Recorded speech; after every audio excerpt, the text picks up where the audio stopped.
Story গল্প চ্যানেলে এখন আপনারা শুনবেন শিবরাম চক্রবর্তীর লেখা একটি হাসির গল্প জলযোগে প্রাণান্ত।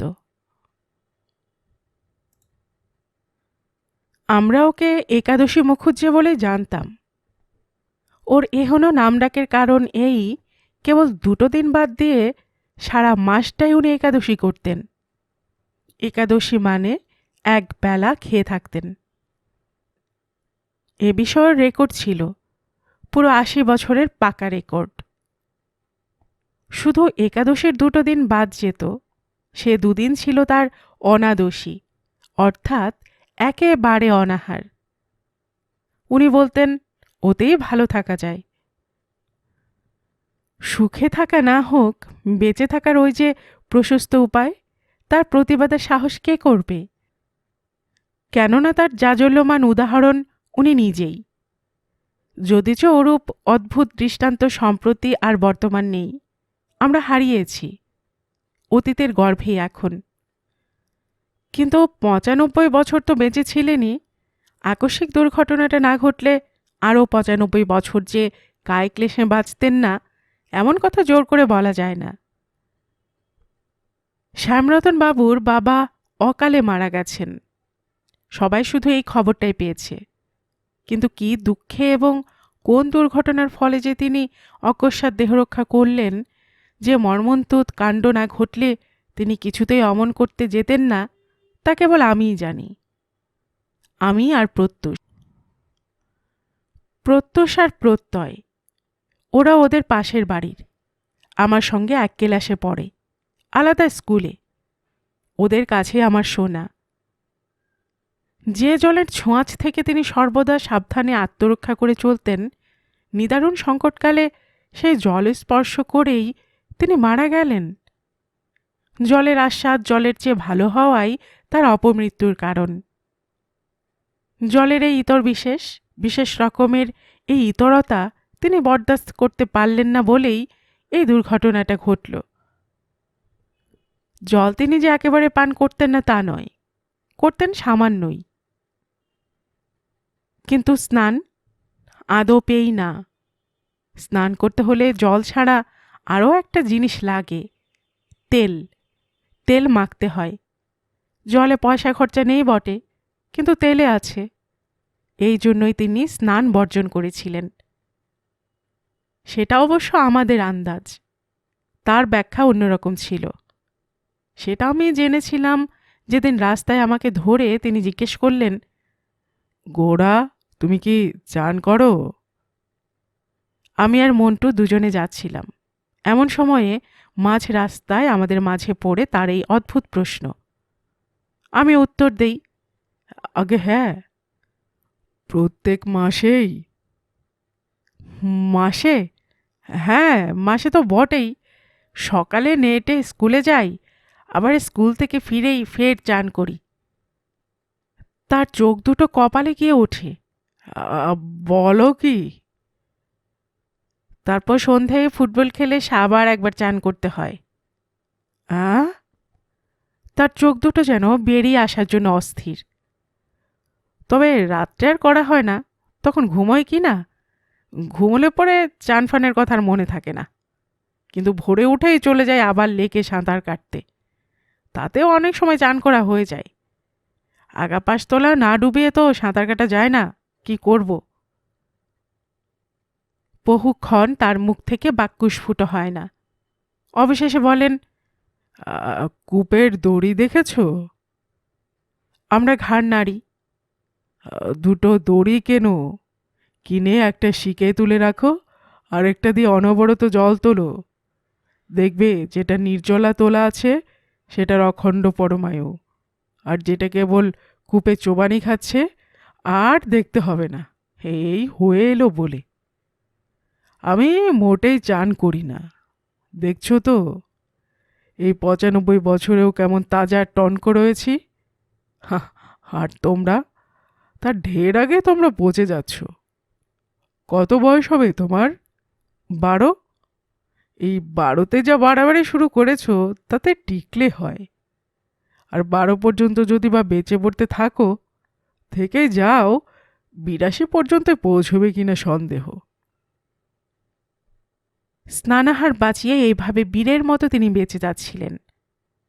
এমন সময়ে সেই শোচনীয় দুর্ঘটনাটা ঘটল ভোরের দিকেই। রামরতন ও শ্যামরতন পিতা পুত্রে শুয়েছিলেন একই শয্যায়, যেমন তাদের চিরদিনের অভ্যেস। এমন সময়ে রামরতনের পেটে কে যেন নড়ে উঠল। পেটে নেপথ্যে নয়, শটান পাটাতনেই। বিস্মিত হয়ে রামরতন চোখ খুলে চেয়ে দেখেন এক বেড়াল শিশু। বেড়াল দেখেই রামরতন এক লাফে বিছানা ছেড়ে উঠলেন, বেড়ালকে বাগিয়ে ধরলেন নিজের মুঠোয়। তারপর তার আস্ফালন দেখে কে। হ্যাঁ, আমার ঘরে বেড়াল মানে মাছ আর দুধের বরাদ্দ। বেড়াল মানে খরচান্ত, সর্বশান্ত। আমাকে ফাঁক করবার মতলবে এখানে ঢোকা হয়েছে বাছাধনের বটে। সলেজে বেচারাকে ধরে সতেজে তিনি ঘুরোতে থাকেন। বেড়ালের সঙ্গে এই মুষ্টিযুদ্ধের অবকাশে কি করে জানি না, হয়তো সেই ঘুরপাকে মাথা ঘুরে তিনি পড়ে যান। তার সেই প্রসিদ্ধ পদস্খলন, অনিবার্য অধপতন। কিছুতেই তাকে থামাতে পারা গেল না। হয়তো ঘুন্টিদের আশ্রমের থেকে কোনো মহাপ্রভু কলা খেয়ে খোসাটি দয়া করে একাদশীর বাড়ির দিকেই নিক্ষেপ করেছিলেন। সেই খোসার থেকে এই দশা। ঘুন্টিদের খোসামোদের দারুণ এই পদস্খলন। মাথায় চোট লেগে একাদশী তো অজ্ঞান হয়ে গেলেন। অনেকক্ষণ গেল, অনেক চেষ্টা হলো, জ্ঞান আর হয় না। অগত্যা শ্যামরতন ভয়ে ভয়ে প্রস্তাবটা পারল, ডাক্তার ডাকবো নাকি? শ্যামরতনের মা সন্ত্রস্ত হয়ে উঠলেন। সর্বনাশ, তাহলে কি আর ওকে বাঁচানো যাবে বাবা? ডাক্তার এসেছে, ভিজিটের ফিস দিতে হবে জানলে ওর জ্ঞান আর ফিরতে চাইবে না। তোমার বাবাকে কি চেনো না বাবা? বাবাকে ভালোই চেনেন শ্যামু, নিজেকে চেনেন আরও বেশি। কাজে পিতৃ হত্যা পাতকের ভাগী হওয়ার জন্য তিনি আর বেশি পীড়াপিড়ি করলেন না। একাদশী গিন্নি বললেন, তার চেয়ে 1 পয়সার চিনি কিনে আনো, বরং শরবত করে একটু খাওয়ালেই জ্ঞান ফিরবে। 1 পয়সার, বেশি নয় কিন্তু। পয়সার কথাটা কানে যাবার জন্যই হয়তো একাদশীর জ্ঞান ফিরল।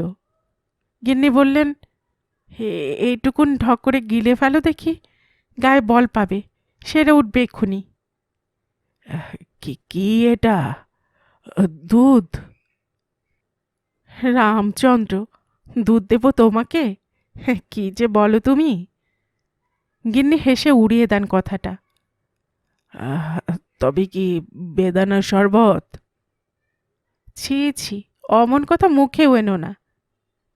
গিন্নি এবার রাগ করেন, বেদনা হত হন যেন। বেদানা দিয়ে তোমাকে বেদনা দিতে পারি? বার্লি টার্লি নয়তো গো। ভয় খাচ্ছ কেন? তোমার পয়সা জলে দেব তেমন মেয়ে পেয়েছ আমায়? এখন ঢক করে গিলে ফেলো দেখিন, সামান্য একটু জল মাত্র। গিন্নি অভয় দেন। ভরসা পেয়ে একাদশী 1 ঢোক খান। কি রকম জল, কেমন মিষ্টি মিষ্টি লাগছে যেন। জল কি এমন মিষ্টি হয় নাকি? জল তো এ নয় গিন্নি। ও কিছু না, শ্যামও একটুখানি চিনি মিশিয়েছে জলে। দুঃসংবাদটা তিনি আস্তে আস্তে ভাঙতে চান। কি বললে? কি বললে গিন্নি? জলে চিনি? এইবার ডোবালে তোমরা, পথে বসালে আমায়। এইবার আমি সর্বশান্ত হলুম। জলে চিনি? কি সর্বনাশ! হ্যাঁ, জলে চি।